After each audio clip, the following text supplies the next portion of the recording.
အားလုံးပဲမင်္ဂလာပါခင်ဗျာဒီနေ့တင်ဆက်ပေးမယ့်အကြောင်းအရာလေးကတော့တကယ်လို့တင်သားကပီဘာရာတကောင်အဖြစ်မွေးဖွားလာခဲ့ရင်ဆိုတဲ့အကြောင်းအရာလေးပဲဖြစ်ပါတယ်ဟုတ်ပါတယ်တင်ကဆိုရှယ်မီဒီယာမှာအေးအေးဆေးဆေးတည်ငြိမ်တဲ့ချစ်စရာကောင်းတဲ့တရားဝါအဖြစ်မွေးဖွားလာရမှာပါကဲဒီတော့ခင်ဗျားရဲ့မွေးကင်းစားအရွယ်ကိုတွားလိုက်အောင်ဒီနေရာမှာတင်ရဲ့အမေကတင့်ကိုတကောင်နဲ့မွေးမှာမဟုတ်ပါဘူးတင်မှာမွေးချင်းညီကို၄ကောင်ကနေ၈ကောင်အထိရှိမှာပါ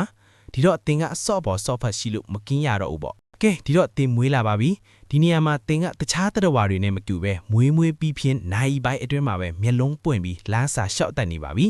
ဒီတော့တင်ကတင်းရဲ့မွေးချင်းတွေနဲ့ကမြင်းကြောထားလို့ရပါပြီဒီတစ်ခါတင်ကဘလူရှင်တန်ရမလဲဆက်ပြောပါမယ်ပထမဆုံးတင့်အမေကတင့်တို့ညီကိုတွေကိုနှုတ်တိုက်ပါမယ်နောက်ထပ်ချစ်စရာကောင်းတာကတင့်အမေတင်မဟုတ်ပဲတင့်ရဲ့အတော်ဒါမှမဟုတ်တင့်ရဲ့အမျိုးတွေကလည်းတင့်ကိုနှုတ်တိုက်ပါရဲ့ဒီတော့တင်ကနှုတ်စာလာလာနဲ့တွေးနဲ့နှုတ်ကောက်ဆူလိုက်ရုံပါပဲကဲဘလောက်အထာကြလိုက်တယ်လေတင်ကမွေးဖွားပြီးလူကပတ်အကြာမှာတင်မျက်စားစားနေပါပြီဒါပေမဲ့နောက်ထပ်၄လလောက်အထိတင်ကမိခင်တို့ကိုဆက်ဆုပ်နေအောင်ပါပဲဖြစ်ပါတယ်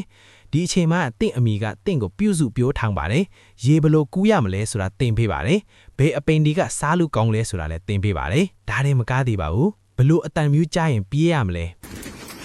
ကျွန်တော်ပြေးနေပြီကျွန်တော်ပြေးနေပြီကျွန်တော်ပြေးနေပြီကျွန်တော်တော့မကြည့်ဒီလိုလက်တင်ကတဖြည်းဖြည်းအရွယ်ရောက်လာပြီးအသက်တစ်နှစ်ကနေတစ်နှစ်နဲ့9လလောက်ရောက်ပြီဆိုရင်ကတင်ကလူပြိုအပြိုစဖြစ်ပါပြီ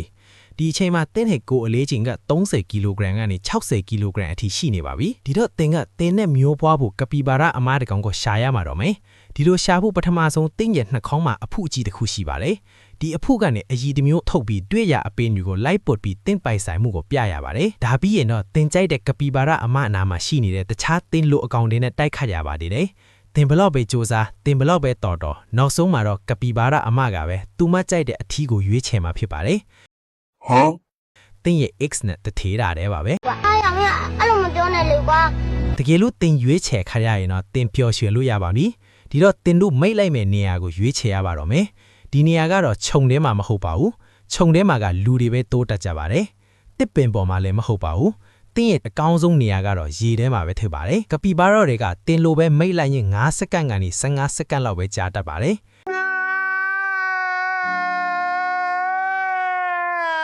ဒါကြောင့်တင်ကရေထဲမှာပဲနားလိုက်ပြန်လုတ်လိုက်နဲ့အခါ20လောက်ထီကိုမိတ်လိုက်ပါတယ်ဒီလိုနဲ့မိတ်လိုက်လို့မျိုးအောင်သွားပြီဆိုရင်တော့ကပီဘာရာအမကကိုဝင်ရရှိသွားပါပြီဒီတစ်ခါမှာတော့တင်ကတင်းရဲ့ကိုဝင်သေးဇနီးကိုစောင့်ရှောက်ရပါမယ်ကိုဝင်သေးကာယီဘာရာအမကလည်းကိုဝင်အတွက်အာဟာရရရှိအောင်မြတ်ပို့စားရပါတယ်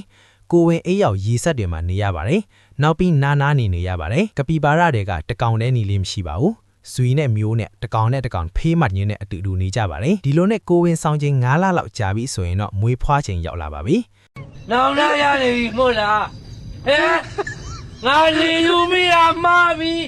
ငါဒုက္ခပြစ်ပြီဆိုပြီးဒီနောင်လာရနေပြီမို့လားဒီလိုနဲ့ကပီဘာရာတွေကမွေးဖွားလာပြီးမိတ်လိုက်အစာစားလိုက်ရေစင်လိုက်နေပဲတင်းအသက်10နှစ်လောက်ရောက်လာပြီဆိုရင်တော့တင်းကအဖိုးကြီးချင်နေပါပြီတောထဲမှာတင်းမွေးဖွားလာဟဲ့မယ်ဆိုရင်တော့တင်းကအသက်6နှစ်လောက်ပဲနေရမှာပါဘာလို့လဲဆိုတော့တင်ကအဲ့ဒီအရွယ်မှာနှေးကွဲလာတာမို့ကြားတယ်လို့တားရွဲတွေရန်ကနေမပြေးနိုင်တော့ပါဘူးဒါပေမဲ့လူတွေရဲ့ကြွေးမွေးစောင့်ရှောက်မှုကိုခံရမယ်ဆိုရင်တော့တင်ကအသက်15နှစ်လောက်ကြီးအများဆုံးနေနိုင်ပါတယ်ဒီလိုနဲ့တင်ဘဝလည်းနေကုန်းချူထားပါပြီနောက်ဆုံးအနေနဲ့တင်ရဲ့အကျင့်အစာတွေကိုပြောပြပါမယ်တင်ကအရန်ကိုအေးအေးဆေးဆေးတည်ငြိမ်တတ်ပါတယ်ဘလောက်ထိတည်ငြိမ်လဲဆိုတော့ခုပြမယ်ဗီဒီယိုထဲမှာလို့တင်ကမထင်တယ်လို့မိကြံကိုလည်းတက်စီးတတ်ပါသေးတယ်ဘာကိုမှဂယုမဆိုင်တတ်တဲ့ပုံစံပါပဲဒီနေရာမှာမိကြံကတင့်ကိုဘာလို့မစားတာလဲလို့မေးစရာရှိပါတယ်တကယ်တော့မိကြံကဘိုက်မစားလို့သာတင်တက်စီးတာကိုဘာမှရံမလို့တာပဲဖြစ်ပါတယ်ကဲဒီတော့ကပီဘာရာအကြောင်းလေးသိသွားပြီမို့ဘလို့တရဝါတွေအကြောင်းကိုသိကျင်လဲ comment မှာပြောပေးသွားပါအောင်